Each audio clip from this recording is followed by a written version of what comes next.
In a live performance, there's always the possibility of messing up. Anyone who's been on stage in front of people has experienced that moment when the words don't come out, or the sounds that do are all wrong. Up there, under the lights, there is nowhere to hide. There's no delete button or editing to fix it later. Whatever happens becomes part of the show. For better or worse, it's woven into the fabric of the performance.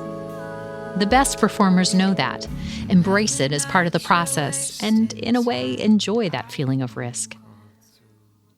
Part of the reason why open mics are so great is that they are a training ground for just this sort of thing. A place to be heard in front of an audience without the pressure of having to be perfect. A place to learn how to handle it when things go wrong. Ideally, an open mic is a safe space.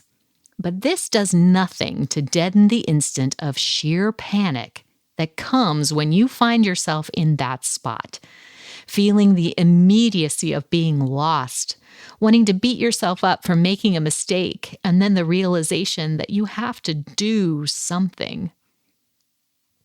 There are a couple of options when this occurs. First, try to pretend like nothing happened.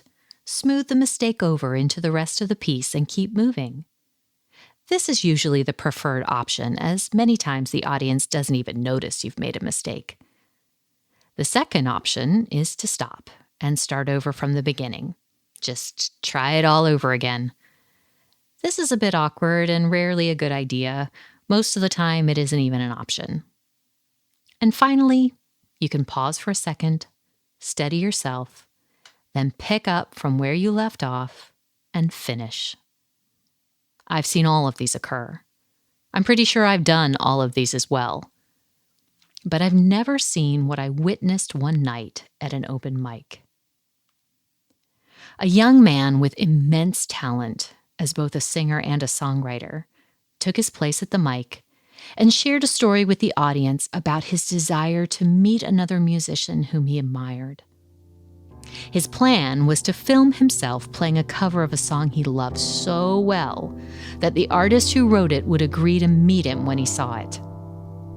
The camera was turned on, he began to play, and he sang very well. But then somewhere around the midpoint of the song, he got lost. And with a funny look on his face, the young man's voice trailed off and just finally stopped. He looked down, thought for a moment, and then looked at the audience and said, "What should I do? I'm going to let you choose. Should I stop now, start this thing over and get it right for the tape, or just finish it?" My initial thought was to let him go back and start over. After all, he had big plans for the recording. I thought that would be the most encouraging thing to do. But immediately after he asked his question, a roar came from the crowd. Speaking with one voice, the audience cheered, "Finish it!" There was a bit of disappointment on the singer's face, but then he smiled, took a deep breath, and began to play again. He finished perfectly to loud applause, without the camera. I left that evening wondering why my response was so different from the rest of the audience. What was it in this group of musicians that I didn't see? I think they were demanding their right to be the audience. That brief hiccup in the middle of a beautiful song was not a distraction for them, but the effort to start over for the tape would have been.